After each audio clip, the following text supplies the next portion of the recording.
Alright, welcome back to part 2, reloading these 150 grain Bowtail soft point interlock bullets from Hornady for the 300 Blackout.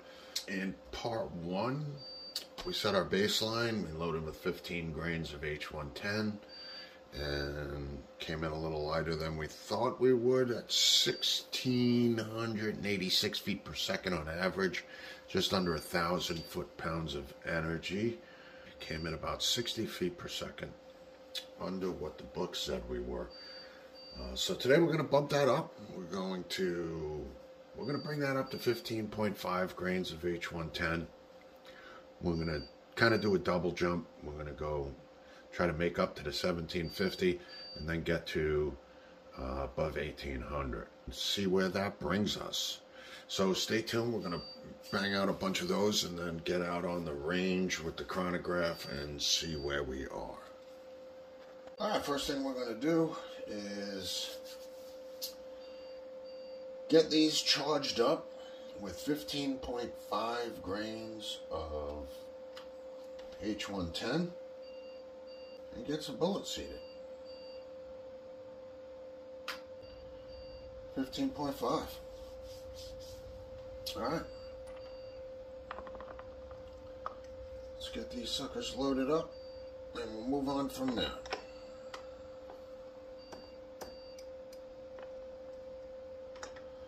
One.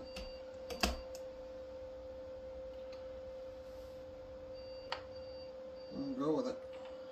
15.5. Case number 2.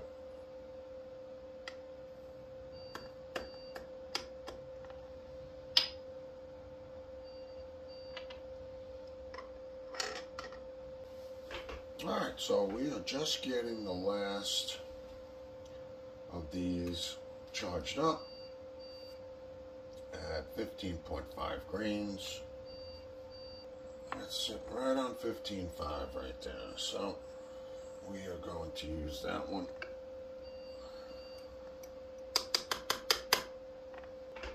Alright, so here's our last charge. That's 15.5, right on the monkey. So we'll put that over there. That over there. And we'll tap that out. Alright, so that's the last of charging them up. Let's get some bullets seated and we'll be on our way. We are going to be loading to, I gotta move the camera a little bit.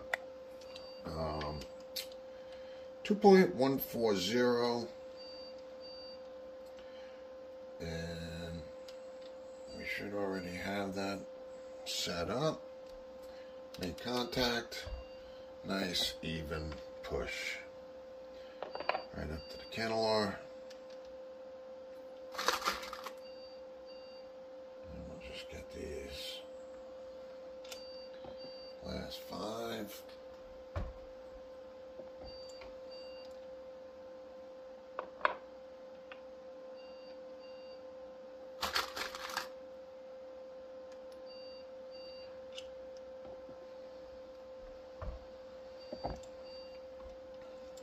I think I'm hitting the camera stand each time.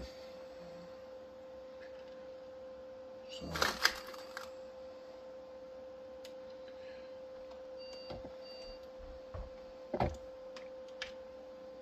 that's 4.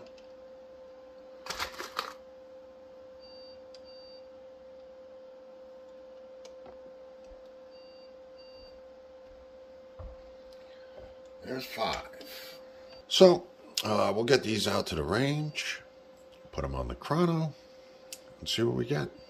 Like I said, once we get in over that 1800, I don't know if we're going to go try to fine-tune it anymore. We'll see. We'll see where we wind up with these. I'm not going to make any harsh decisions here and now. Let's see what 15.5 gives us, and we'll go from there. Alright, stay tuned. See you on the range. Okay, we're just about all set up. Getting ready to test 150 grain Bowtail soft points from Hornady. 15.5 grains of H110. We're going to be shooting out of a 10.5 inch SBR suppressed. and we're going to see what kind of velocity we get at 15.5 grains. If you remember, we came in at about 1686 with 15 grains. Went up half a grain, and we're going to see where we are. All right, let's let some rip. Looking good, looking good. Let's see where we come in. Close it up. Very nice.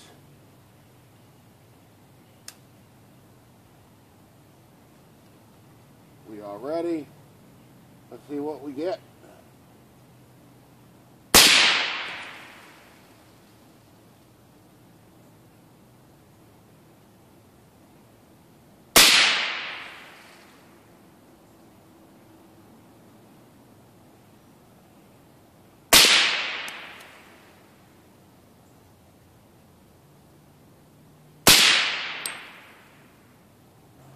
All right, overall not too shabby.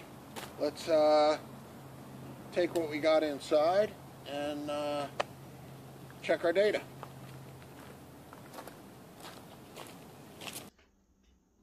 Okay, we are back upstairs. We're going to take a look at our data. We actually did exactly what we were hoping to accomplish. So let's take a look at what we got. All right, so here is our groundwork here. So 300 blackout, 150 grains, H110. We're using 15.5 grains of H110. Our overall length, 2.140. Distance to the chrono was 10. The ballistic coefficient, the G1 on this bullet is 0.394. Bullet weight's 150. So now let's see what we got. We only got 4 rounds because one of them didn't register. Sometimes if the sun hits the chrono wrong, that's why I have those barrels stacked up to block the sun. But we only got 4, but that's plenty because it showed us exactly what we want. We had a 1824, an 1816, 1809, 1834. Gave us an overall spread of 25, which is phenomenal. We had a standard deviation at 10.75, which is also phenomenal. But that put us exactly where we wanted to be with this particular round.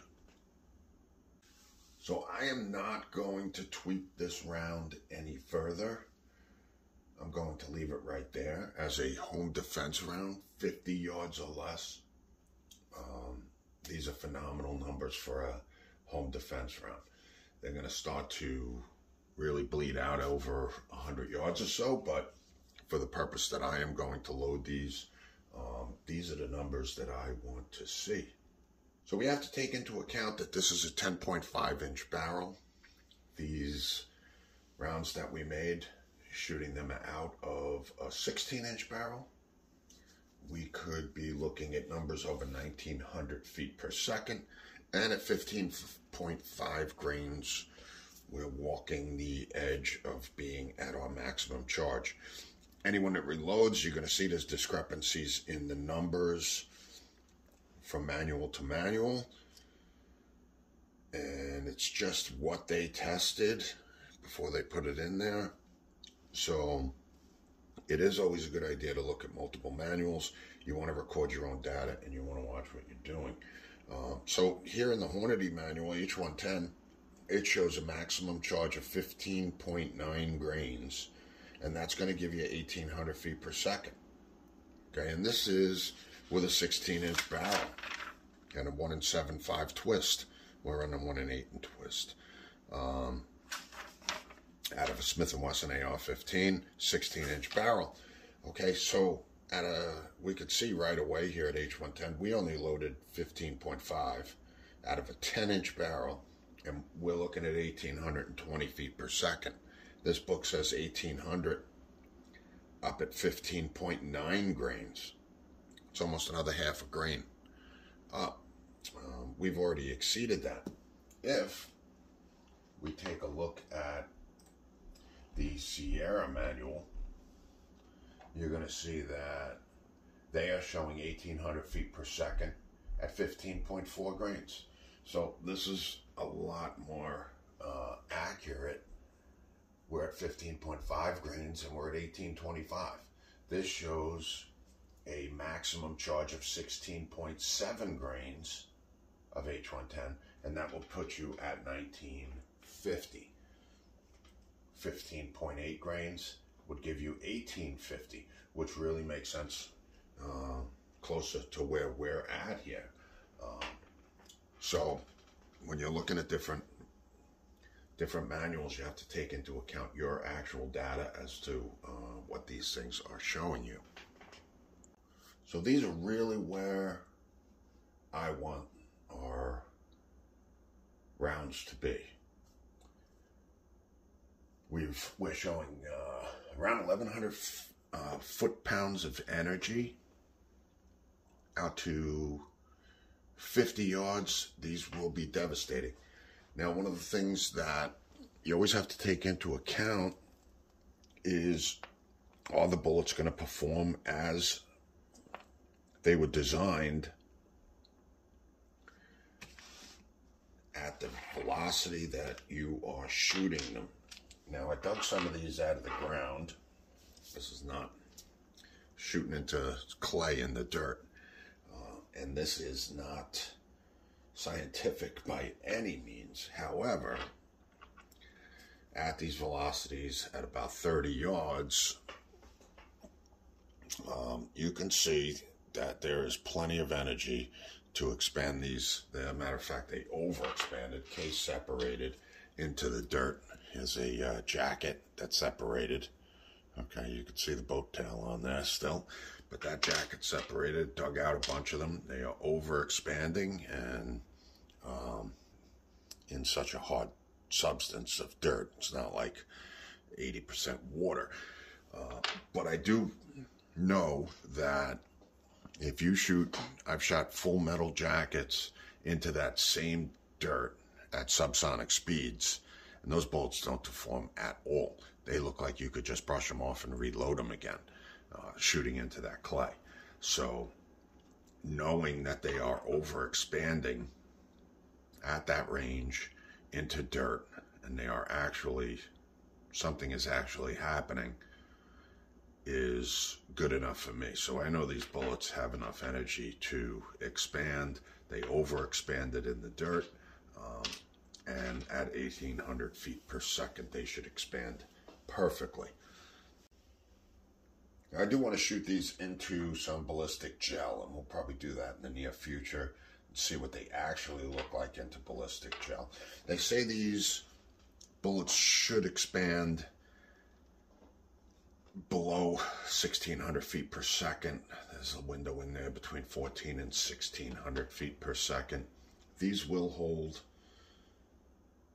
that 1,600 feet per second out to about 100 yards. That's what they say. So they will expand. They should expand out to 100 yards. In conclusion, with this load development, I'm very happy with our outcome. Like I said, we got these 150 grains up to 1,820 feet per second, 1,100 foot-pounds of energy.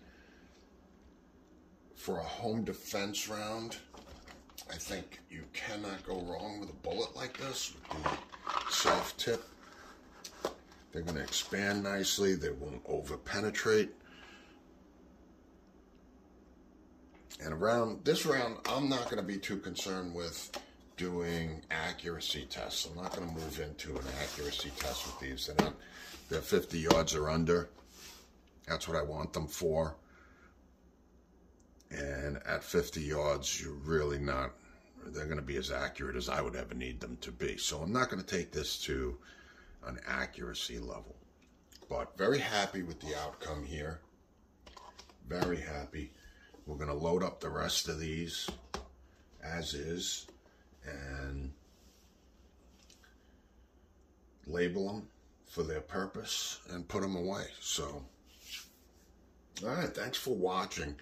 Our next video that I'm going to start working on here right in the near future is going to be some 175 grain sub X's. So we'll be loading these Subsonic for the 300 Blackout, and probably around 1050 to 1100.